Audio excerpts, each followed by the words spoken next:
السلام علیکم ورحمۃ اللہ وبرکاتہ. نحمده ونصلي على رسوله الكريم.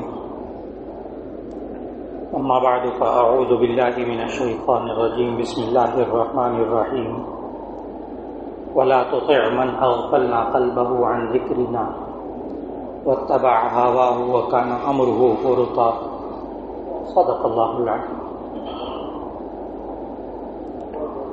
اللہ رب العزت نے ہم سب کو زندگی کے ایسے سلیقے سکھائے ہیں کہ اگر انسان ان آداب کے مطابق زندگی گزارے تو یہی انسان اپنے آپ کو اسی معاشرے میں، اسی گھر میں، اسی ادارے میں، انہی رشتہ داروں میں اپنے آپ کو پرسکون محسوس کرتا ہے. اور اگر اس کے مطابق نہ چلے تو وہی اس کے کام کرنے کی جگہیں ہوتی ہیں، وہی ملازمت کی جگہیں ہوتی ہیں، وہی کاروبار ہوتا ہے، وہی ادارے ہوتے ہیں، وہی خاندان ہوتا ہے. لیکن انسان بے سکون ہو جاتا ہے صرف اس لیے کہ اس کے ساتھ اللہ کی رہنمائی نہیں ہوتی جو ہمارا خالق ہے. اس سلسلے میں آج سورۃ الکہف کی آیت نمبر 28 کی اللہ نے تلاوت کی توفیق عطا فرمائی. اور ہمیں آج معاشرے کے اندر ہمارا ایک بہت ہی عجیب سا مسئلہ ہے جس سے ہم سبھی لوگ الجھتے رہتے ہیں کہ ہم کس کی بات مانیں، کس کی بات نہ مانیں، کس کی بات مان کر چلیں، کس کی بات نہ مان کر چلیں. گھر کے اندر دیکھتے ہیں تو بس اوقات بچے کہتے ہیں کہ ہم ماں باپ میں سے کس کی مانیں، کس کی نہ مانیں. بس اوقات انسان دینی مسائل کے بارے میں الجھتا ہے، کہتا ہے مولانا کس کی مانیں، کس کی نہ مانیں، کس کی بات کو مان کر چلیں. ہر ایک کہتا ہے میں حق پر ہوں.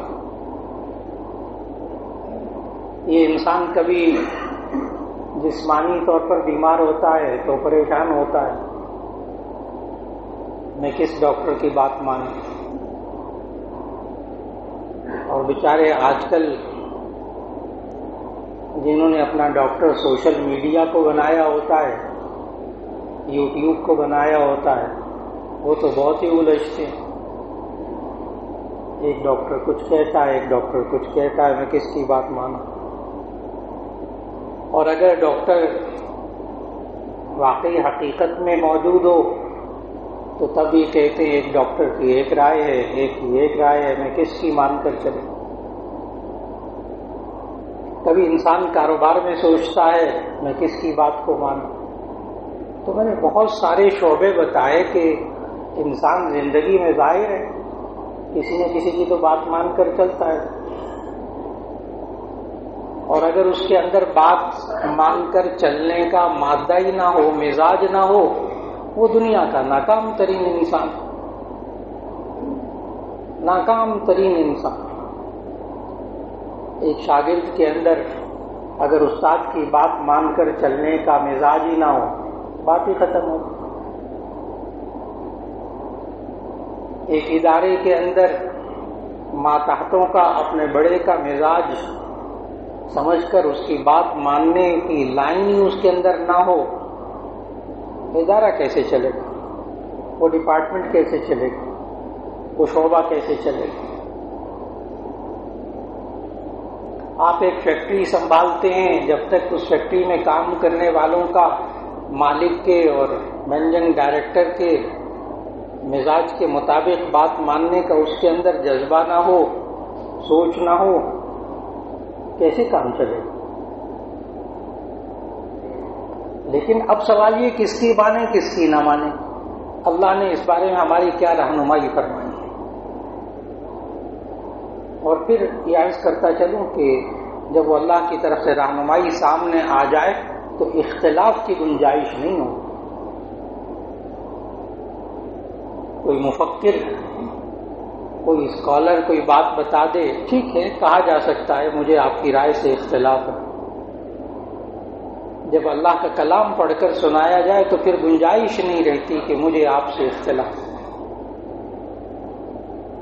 جب ضرورت پیش آ جائے زندگی میں کہ کس کی بات مان کر ہمیں چلنا چاہیے، کس کی بات مان کر نہیں چلنا چاہیے، تو سورۃ الکہف آیت نمبر 28 بس اس کی تلاوت کیجیے، اس کا ترجمہ پڑھیے تو آپ کو 3 اصول معلوم ہوں۔ اور وہ خطاب اللہ تعالیٰ نے نبی صلی اللہ علیہ وسلم کو کیا ہے۔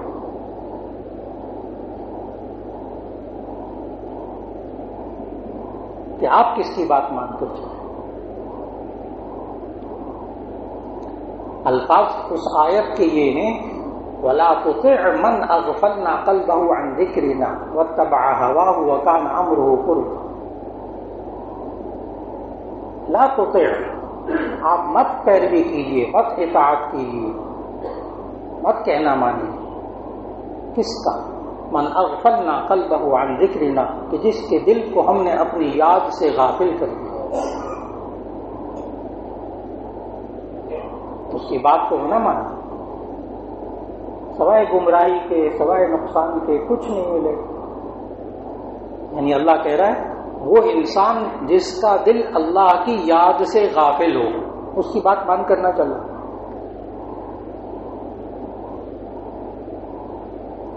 جو اللہ سے غافل ہے، اللہ کی یاد بھی اس کے اندر نہ ہو۔ اللہ کی یاد کی کیا نشانیاں ہیں؟ بہت آسان سی نشانی، وہ اللہ کی بات مان کے چلتا، بات مکمل ہو گئی۔ ویسے اتنے ذکر، اتنی تسبیحات، اتنے وظیفے اور 5 وقت کی نماز نہیں پڑھ رہا، اس کا دل اللہ کی یاد سے غافل ہے۔ میں نے کہا نا ذکر، تسبیحات، ماشاءاللہ وظائف، لیکن 5 وقت فرض نماز ادا نہیں کر رہا، جو اللہ کا حکم ہے اس کو نہیں پورا کر رہا۔ ٹھیک ہے، اللہ کا ایک حکم پورا کر رہا ہے، ذکر کا، تسبیحات کا، ایک حکم پورا کر رہا ہے۔ ذکر کرنا بھی عبادت ہے، اس کو میں مسترد نہیں کر رہا، اس کو مسترد نہیں کر رہا۔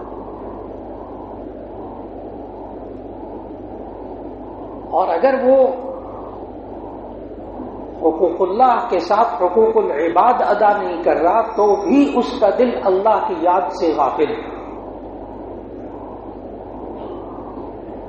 گناہ کر رہا ہے، اللہ کی نافرمانی کر رہا ہے۔ 2 باتیں ہو گئی، ایک حقوق اللہ کو ادا کرنا، یہ اللہ کی بات کو ماننا ہے۔ حقوق اللہ ادا نہ کرنا گناہ ہے، حقوق العباد ادا کرنا، بندوں کے حق، بیوی بچوں کے حق ادا کر رہا ہے، اس کا دل اللہ کی یاد والا ہے۔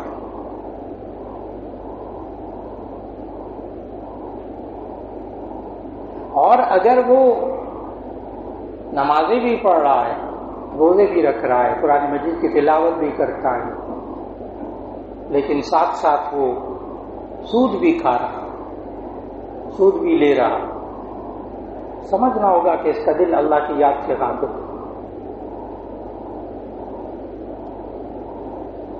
ہاں انسان ہے، گناہ ہو جاتا ہے، گناہوں سے معصوم تو صرف انبیاء علیہ السلام ہے، بس انسان سے گناہ ہو جاتا ہے، لیکن پھر اس کو توبہ اور استغفار بھی کر لیتا ہے وہ بندہ، ٹھیک ہے، اس کا دل بھی اللہ کی یاد والا ہے۔ کتنے گناہ ہو گئے، 100، 200، 500، 1000، 10,000، کوئی بات نہیں، توبہ اور استغفار کر لو، اس کا دل اللہ کی یاد سے آباد ہے، اس کا دل اللہ کی یاد سے آباد ہے۔ گناہ ہونے کے بعد اگر توبہ اور استغفار زبان سے نکلے، یہ بندہ سمجھے کہ میرا دل اللہ کی یاد سے آباد ہے، اور اس وقت سے ڈرنا چاہیے جب کوئی انسان گناہ کا کام کر رہا ہو اور اس کو استغفار بھی اس کی زبان پہ نہ آ رہا ہو، یہ بھی نہ ہو کہ میں گناہ کر رہا ہوں، بلکہ اس کو جائز سمجھ کے کر رہا ہوں، رشوت لے رہا ہے، دے رہا ہے جائز سمجھ کر، سود لے رہا ہے، دے رہا ہے جائز سمجھ کر، ایسے کوئی ہوا ہی نہیں، کوئی گناہ ہی نہیں ہوا مجھ سے، اس کی زمین پر قبضہ کر لیا، اس کے گھر پہ قبضہ کر لیا، اس کی جائیداد پہ قبضہ کر لیا، پرواہ نہیں، کوئی فرق نہیں پڑا زندگی میں، کوئی توبہ اور استغفار نہیں، اس کا دل اللہ کی یاد سے غافل ہے۔ تو نبی صلی اللہ علیہ وسلم نے فرمایا لا تطع، اس بندے کی اطاعت مت کرنا، اس بندے کی بات مان کر مت چلنا، من اغفلنا قلبه عن ذکرنا، جس کے دل کو ہم نے غافل کر دیا ہے اپنی یاد سے۔ یہ اللہ نے اپنی طرف نسبت کی ہے۔ ممکن ہے کسی کے ذہن میں یہ بات سن کر یہ بات آئی کہ جب اللہ نے اس کے دل کو اپنی یاد سے غافل کر دیا ہے تو اس بندے کا کیا قصور؟ وہ تو جی اللہ نے غافل کر دیا۔ اس کا جواب اللہ نے قرآن مجید میں کئی جگہ دیا۔ اللہ اس کے دل کو غافل کرتا ہے جو اپنے دل کو غافل رکھتا ہے۔ اللہ اس کے دل کو غافل کرتا ہے۔ کوئی بندہ اللہ کے یاد سے اپنے آپ کو آباد کرنا چاہے اپنے دل کو، اور اللہ کہے میں نے تیرے دل کو آباد نہیں ہونے دینا، نعوذ باللہ من ذلک۔ ان اللہ لا یظلم الناس شیئا، اللہ تعالیٰ لوگوں پر کبھی کچھ ظلم نہیں کرتا۔ ایک بندہ ہدایت پر چلنا چاہتا ہے، اللہ کبھی نہیں اس کے لیے ایسے حالات پیدا کرے گا کہ وہ ہدایت پر چلے گا، وہ دین پر چلے گا، ایسا ہو ہی نہیں سکتا۔ جب آپ سورۃ البقرہ کے آغاز میں تلاوت فرماتے ہیں ختم اللہ علی قلوبہم وعلی سمعہم وعلی ابصارہم غشاوہ، اور آگے اانذرتہم ام لم تنذرہم لا یؤمنون، ختم اللہ علی قلوبہم وعلی سمعہم، آپ ان کو ڈرائیں یا نہ ڈرائیں یہ ایمان نہیں لائیں گے، اللہ نے ان کے دلوں پر مہر لگا دی۔ تو وہاں یہ بھی سوال آتا ہے وہاں پر کہ جب اللہ نے مہر لگا دی تو ان بندوں کا کیا قصور؟ اللہ نے مہر لگا دی، اب یہ ایمان ہی نہیں لائیں گے، تو ان بندوں کے کیا قصور؟ تو اس کا جواب مفسرین نے لکھا ہے، وہاں پہ سب مفسرین نے لکھا ہے کہ اس نے یہ مہر لگوائی تو اللہ نے لگائی، اس نے یہ مہر لگوائی تو اللہ نے لگائی۔ اگر یہ نہ لگوانا چاہتا اپنے دلوں پر مہر تو ایسی صورت میں سوال ہی پیدا نہیں ہوتا، اللہ کسی کے دل پر مہر لگا دے وہ ایمان ہی نہ لائے، اس نے لگوائی۔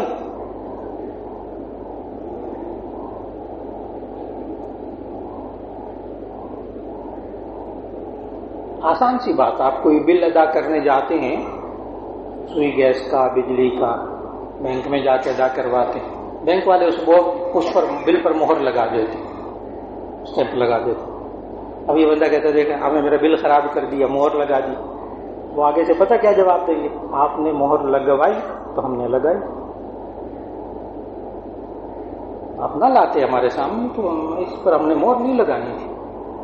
بالکل آسان سے مثال دے کر میں نے عرض کی، اللہ نے ان کے دلوں پر مہر لگائی، انہوں نے لگوائی تو اللہ نے لگائی۔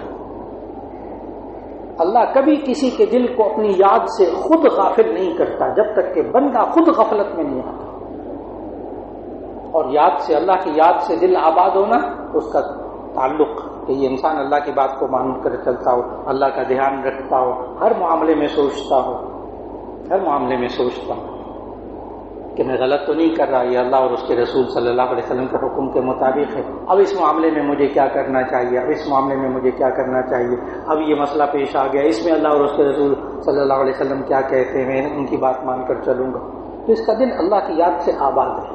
نشانی بتائیے۔ نمبر 2، دوسری بات کہ جس بندے کی بات کو مان کر نہیں چلنا، واتبع هواه لا تطع من اغفلنا قلبه عن ذکرنا۔ نمبر 2، واتبع هواه، اور وہ اپنی خواہشات کی پیروی کرتا، اپنے نفس کی، اپنی خواہشات کی پیروی کرتا۔ خواہشات کی پیروی کرنا، اپنی بات پر عمل کرنا، اپنی بات پر عمل کروانا، میں یہ چاہتا ہوں، میں یہ کروں گا، کوئی بری بات نہیں، کوئی بری بات نہیں۔ ایک بندہ ہر بات میں اپنی مرضی چلاتا ہے، کوئی بری بات نہیں،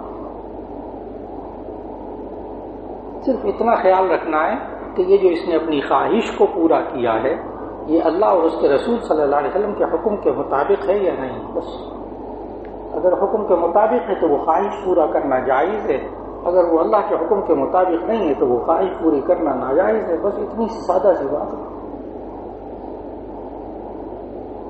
اور یہ مزاج بنانا پڑتا ہے. نبی صلی اللہ علیہ وسلم نے یہ اصول بتایا ہمیں، فرمایا لا یؤمن احدکم حتی یکون ہواہ تبعا لما جئت بہ. بہت واضح حدیث. لا یؤمن احدکم، تم میں سے کوئی کامل مؤمن نہیں ہو سکتا، حتی یکون ہواہ تبعا لما جئت بہ، یہاں تک کہ اس کی خواہشات اس دین کے تابع ہو جائیں جو میں دین لے کر آیا ہوں. خواہش پورا کرنا بری بات نہیں ہے. یہ انسان چاہتا ہے میرے پاس پیسہ زیادہ آ جائے تو کوئی بری بات نہیں، بس اتنی سی بات ہے کہ وہ حلال طریقے سے کمایا. یہ انسان کہتا ہے میرا دل کرتا ہے میں بہت زیادہ خرچ کروں، جی بہت اچھا ہے، لیکن اللہ اور اس کے رسول صلی اللہ علیہ وسلم کے حکم کے مطابق خرچ کر لیں. آپ کے خرچ کرنے کا جذبہ بھی بہت اچھا ہے. میں فلاں نیک کام کرنا چاہتا ہوں، بہت اچھا. میں ایک فیکٹری لگانا چاہتا ہوں، میں ایک کاروبار کرنا چاہتا ہوں، جی ضرور کیجیے. بس اتنا سا خیال رکھ لیجیے کہ اللہ اور اس کے رسول صلی اللہ علیہ وسلم کے حکم کی خلاف ورزی نہ ہو. کوئی اپنی خواہش کو پورا کر لیں. میں فلاں جگہ، نوجوان کہتا لڑکا یا لڑکی، میں فلاں جگہ شادی کرنا چاہتا ہوں، جی کر لو. بس اتنا سا خیال رکھنا کہ اللہ اور اس کے رسول صلی اللہ علیہ وسلم کے حکم کے مطابق. تو اس کی خواہش کو پورا کرنے سے اللہ اور اس کے رسول صلی اللہ علیہ وسلم نے روکا تو نہیں ہے. جہاں شادی کرنا چاہتا ہے کر لو. ماں باپ بھی اس بات کو دیکھیں، ماں باپ بھی اس بات کو دیکھیں. یہ ماں باپ سے بھی غلطی ہو رہی ہے. نہیں، جہاں ہم کہیں گے وہاں کریں. اچھا جی، پھر اس لڑکی کی بھی شادی کر لو، لڑکے کی بھی شادی کر لو، بعد میں حالات کو بھی فیس کر لو. کیا فائدہ؟ ملتا کیا ہے اس میں؟ ٹھیک ہے آپ چاہتے ہیں ہم اپنی مرضی سے شادی کر لیں اپنی مرضی سے شادی، لیکن وہ اللہ اور اس کے رسول صلی اللہ علیہ وسلم کے حکم کے مطابق. اتنا سا خیال کریں ہم کس کی بات مانیں کس کی نہ مانیں. نمبر ایک، اس شخص کی بات کو مانیے کہ جس کا دل اللہ کی یاد سے غافل نہ ہو. نمبر دو، اس شخص کی بات بالکل مت مانیے کہ وہ تبع ہواہ، وہ اپنی خواہشات کی پیروی کرتا ہو اور اللہ اور اس کے رسول صلی اللہ علیہ وسلم کے احکام کو اپنے پاؤں تلے روندتا ہو. اس کی پیروی مت کیجیے، اس کی بات نہ مانیے.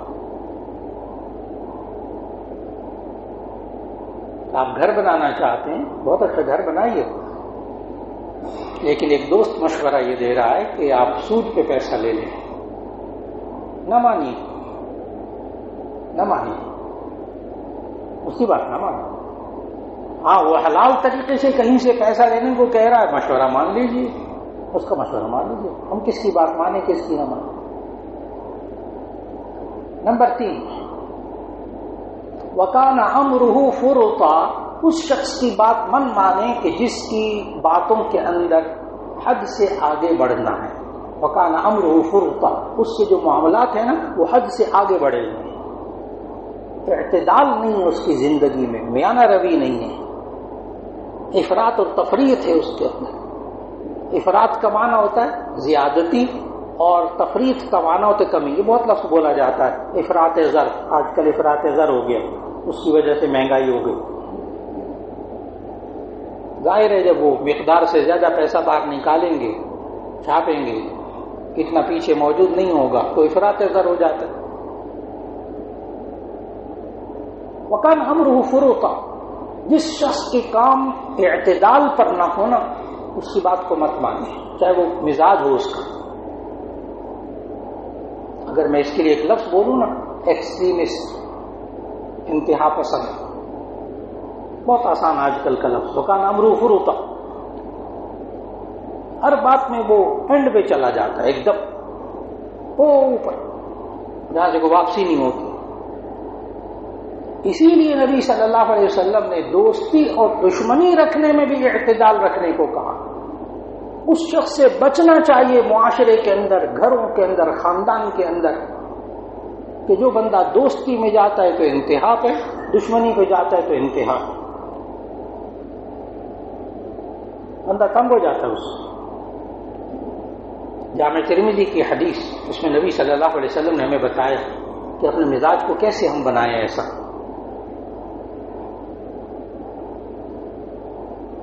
فرمایا بڑا اصول زندگی کا اصول سکھایا نبی صلی اللہ علیہ وسلم نے فرمایا احبب حبیبک ہونا ما عسى ان يكون بغيضك يوما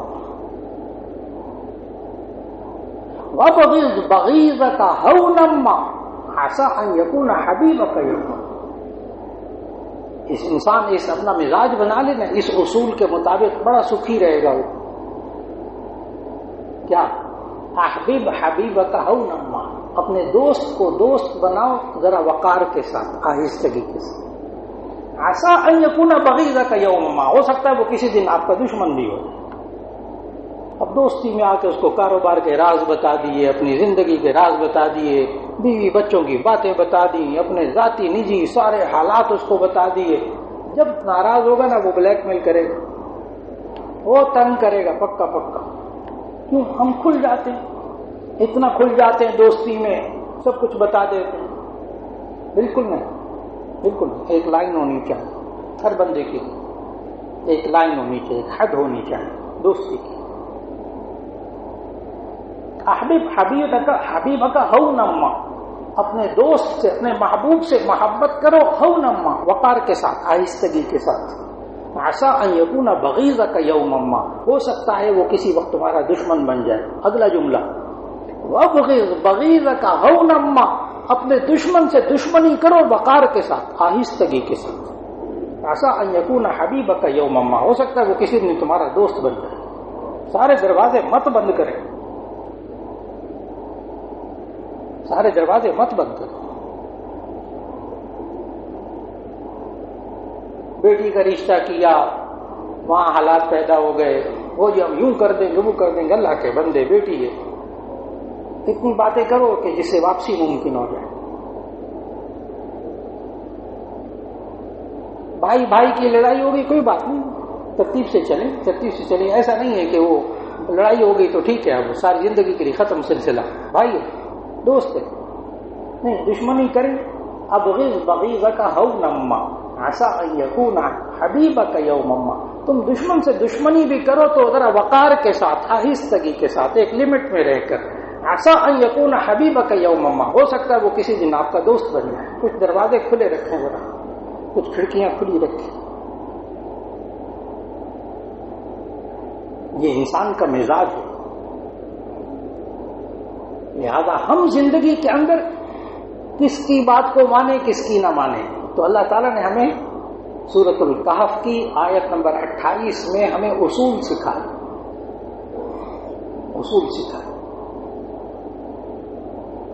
لا تطع من اغفلنا قلبه عن ذکرنا، اس بندے کی بات کو مت مان کر چلے کہ جس کے دل کو ہم نے اپنی یاد سے غافل کر دیا۔